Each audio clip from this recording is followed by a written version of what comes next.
Hello friends, இப்போ நம்ம சேனலில் முட்டை வடை தான் எப்படி செய்கிறதுன்னு பார்க்க போகிறோம். இது வந்து நல்ல கிறிஸ்பியாக இருக்கும், சாப்பிட்றதுக்கு ரொம்ப டேஸ்ட்டாக இருக்கும்.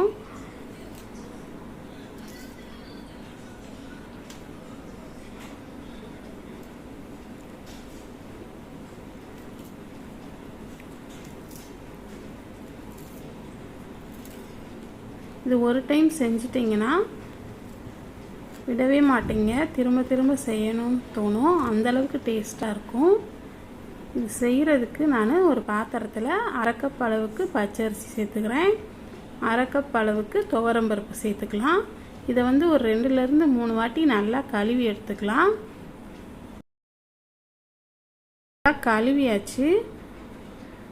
இதில் வந்து ஒரு 10 காஞ்ச மிளகாய் சேர்த்துக்கலாம். இது நல்லா கொஞ்சம் காரமாக தான் இருக்கும், நம்ம எண்ணெயில் பொரிக்கும் போது காரம் நல்லா அடங்கிடும். 1 டேபிள் ஸ்பூன் அளவுக்கு சோம்பு சேர்த்துட்டு ஒரு 1/2 கப் அளவுக்கு தண்ணி சேர்த்துக்கோங்க. இதை வந்து மூடி போட்டு நம்ம ஒரு 1 மணி நேரம் ஊற வச்சிடலாம். ஒரு மிக்சி ஜாரில் ஒரு 1/2 கப் அளவுக்கு தேங்காய், நம்ம ஊற வச்ச காஞ்ச மிளகாவை சேர்த்துக்கலாம். இப்போ இதை வந்து நல்லா இந்த மாதிரி அரைச்சிக்கோங்க.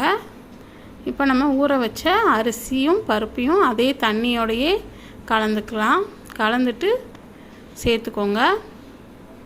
இப்போ இதில் 1 டீஸ்பூன் உப்பு சேர்த்துட்டு நல்லா கொஞ்சம் கொரன்னு அரைச்சிக்கலாம்.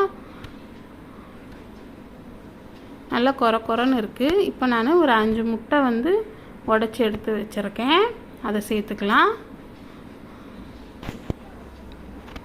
சேர்த்துட்டு இதை வந்து சும்மா லைட்டாக அரைச்சா போதும், இந்த மாவு கூட முட்டை நல்லா மிக்ஸ் ஆகிற மாதிரி. இப்போ இதை வந்து ஒரு பாத்திரத்தில் சேர்த்துடலாம். இது நல்லா கொஞ்சம் தோசை மாவு கன்சிஸ்டன்சிக்கு இருக்கும். இதில் நான் ஒரு 2 கப் அளவுக்கு வெங்காயம் நல்லா பொடியாக கட் பண்ணி சேர்த்துருக்கேன். அப்புறம் 1/2 கப் அளவுக்கு கொத்தமல்லி தழை, ஒரு 3 கொத்து கருவேப்பிலையை இந்த மாதிரி கிள்ளி சேர்த்துக்கோங்க. பச்சை மிளகா வேணும்னா சேருங்க, குழந்தைங்களுக்கு இருக்கிறதுனால பச்சை மிளகா நான் சேர்க்கலை, காஞ்ச மிளகாவே அரைச்சாச்சு. அதனால் சேர்த்துட்டு இதை வந்து நல்லா கலந்து விடுங்க. இது வந்து நல்லா தோசை மாவு கன்சிஸ்டன்சிக்கு தான் இருக்கணும், ரொம்ப கெட்டியாலாம் இருக்கக்கூடாது.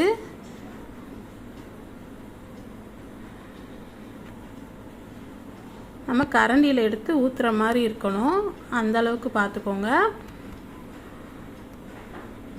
நம்ம இதுக்கு வந்து சின்ன வெங்காயம் தான் சேர்ப்பாங்க, சின்ன வெங்காயத்துக்கு பதிலாக நான் இன்றைக்கி பெரிய வெங்காயம் சேர்த்துருக்கேன். இதுவும் நல்லா டேஸ்ட் ரொம்ப சூப்பராக தான் இருக்கும்.